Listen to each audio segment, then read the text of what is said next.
the lead. Judy doesn't like him to be out every day with me to get used to it while I'm gone, but he loves it too much not to take him. Then 4.25 miles this morning up this 8th Street. I call it the 8th Street extension. I'm not sure exactly what the name of the road is, but it got a little bit warm again. So again, in an effort to stay off muddy trails, I decided to come up this road. And I was trying to make it all the way to the Ridge Road, but snow started getting to be just a little bit too much. I'm going through some deep snow right now. But yeah, 4.2 miles up, 2.5, somewhere around there. And I was right at 1,800 feet elevation gain. And I'm happy for that for the day. Give me about 8.5 by the time I get back down from here, and then another 4 this afternoon. That would put me right at 12 where I want to be. But it's been a beautiful hike again. We've had so many bluebird days in a row. That's why everything's warming up. It's beautiful out. It's supposed to change this weekend now. Highs in the low 20s Sunday, Monday, and Tuesday. So, you know I'll be out in the backyard sleeping in that. Lows down around the low teens. Final testing on the sleeping gear. Should be good to go. So, talk to you in a bit.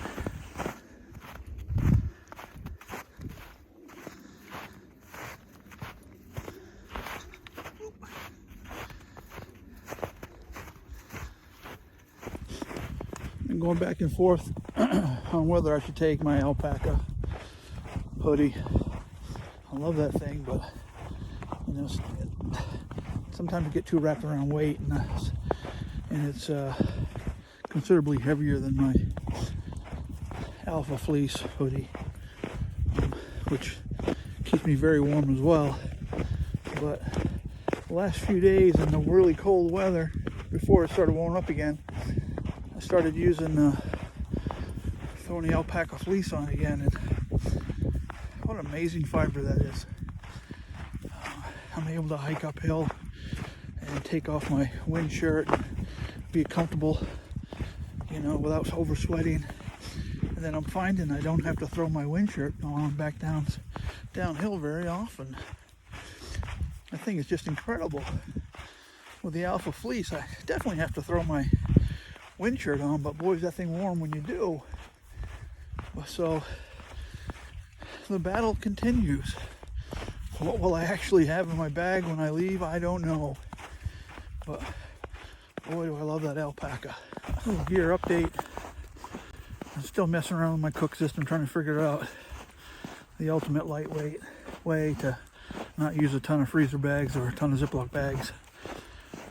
Still trying out different options. So hopefully I'll have that cleared up here and again next week. The one I'm using testing right now seems to be an excellent option if it was only just a half cup bigger, but I have not found that holy grail yet. These last 4 days I've been wearing the Eddie Bauer Guide Pro 4-season pants, and I've definitely found my new pants. These things are phenomenal, just as comfy as can be. I've been hiking in temperatures down to the high teens, no need for anything else. I don't overheat in them, and they shed water pretty good. So I'm really glad they came out with those this year. As far as the other stuff goes, I'm still tweaking a few things. I put stuff on my lighter pack list, and I take stuff off my lighter pack list just about every day. You think by now I'd have it 100% down, and I keep on telling myself I do, and then I'll change something. I guess I'll never really truly know until I get out there. You know, what I start with, and we'll go from there. Another item that I've been growing fond of these last couple weeks is kind of a throw-in when I bought some stuff from Outdoor Vitals, but this wool buff, I guess you'd call it. I don't know what you call it. It's kind of like a buff, but I love the way it's angled towards the back. I'm able to put it on with just my hat on, and it covers the back of my head and my ears, and it works in about 85% of the situations I've used it in now. I mean, it's got to be really cold for me to use anything other than just this. So yeah, I think that's an item that's definitely made the list now. The views up here today are just silly, and it's so beautiful. I don't know if I can turn your, I don't know how well you can see it, but Boise in the distance there, and then all the way across the Snake River Plains and over to the Oahe Mountains on the other side. That's the southern border between Idaho and Nevada. A little bit over here towards the right, it goes over towards Oregon. But absolutely beautiful. Let me see if I can see how well I can zoom in. Downtown down there, no, not too steady. But that's downtown. So this is kind of how much we're above the city right now. I knew today was going to be a long day, so I packed a peanut butter and jelly sandwich. I find that I've been running out of juice because I go out on these hikes, 7 to 10 miles. I don't take anything with me to eat. So I decided that I'd get smarter, and I brought something today. So anyway, I pack a half a plain peanut butter sandwich for Bear, and we stop about 3 miles into this, and there's a nice public toilet up there, or Forest Service toilet. We stop and use the bathroom real quick. And anyway, I ate a piece of my sandwich, and I gave him a little bit of his. And then we headed up to the top and finished him off. But on the way back down, he remembered where he had that sandwich at. So he's down around the corner from me. And I get down there, and he's sitting there waiting. Freaking dog. And he's definitely like any lad. Boy, he loves his food. You can tell I didn't bring my little tripod with the extendable head on it. I find it difficult. My arm keeps on going back and forth. So I'm glad I'm going to have that option on the trail, so you guys don't have to look up my nose. You don't want to do that. But still working the filming out. Another item. Keep on putting on the list, taking off the list is my GoPro. I love the part of my GoPro where I got the clip that goes on my shoulder strap, and so I can just put the GoPro on my shoulder strap, record hands-free, especially when you're trying to climb something or you need your trekking poles and you still want to film a little bit of it.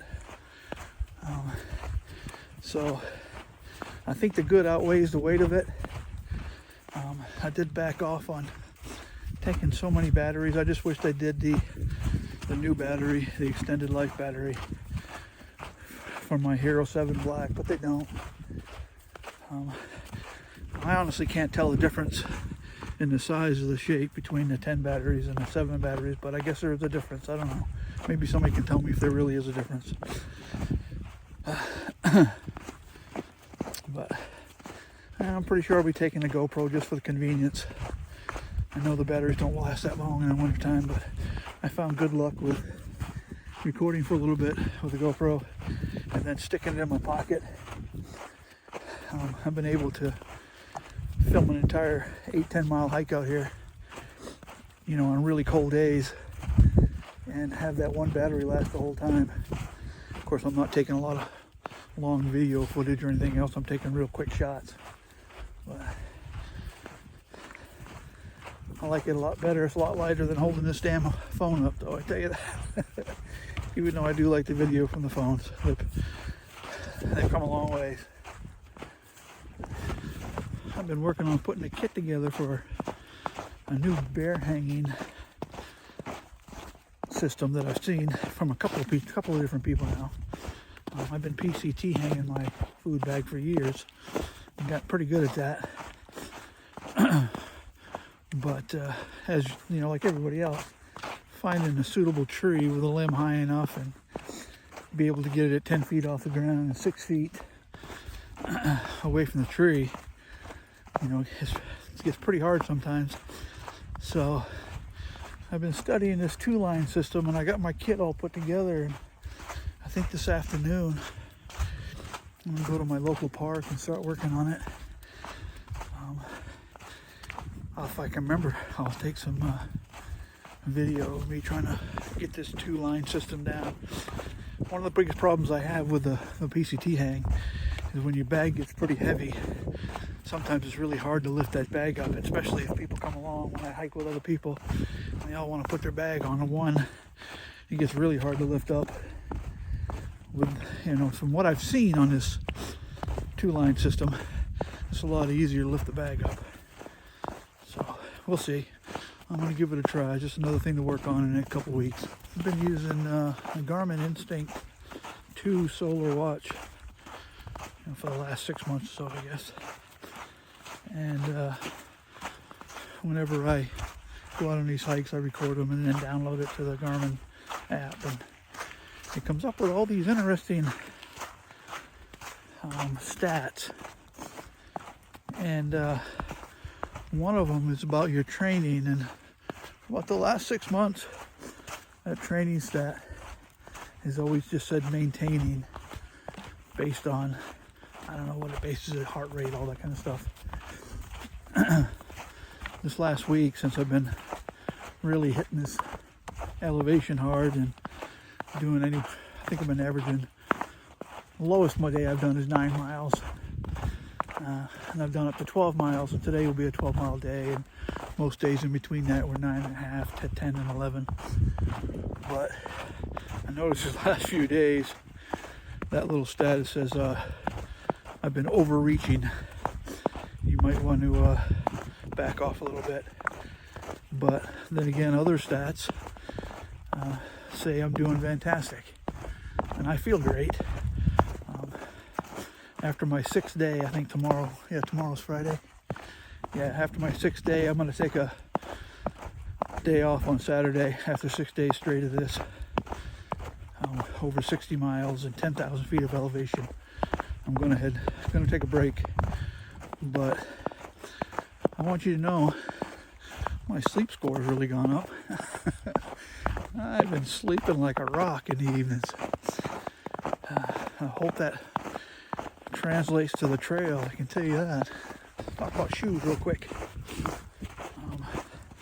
I know I had my videos, gear videos, and they're still the boots I'm taking. I'm kind of a boot. I've been hiking the last couple of years with Hoka Kaha waterproof, and it's just my opinion, but I believe they're the best compromise between a full-on hiking boot and a trail runner type shoe.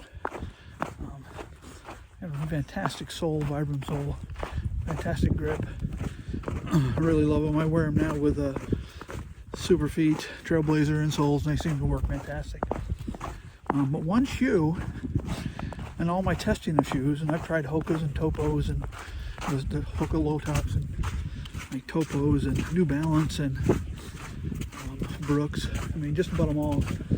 But I kind of vilified the Ultra Olympus a little bit. I wore them for a little while, and I kind of accused them of the foot problems I was having this summer.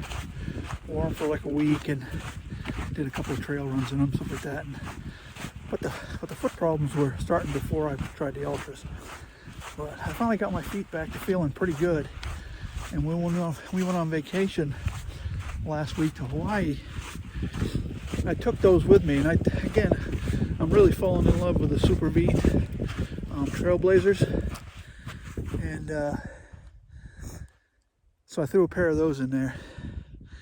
And I wore those all last week in Hawaii, and we did some long walk days. We walked everywhere.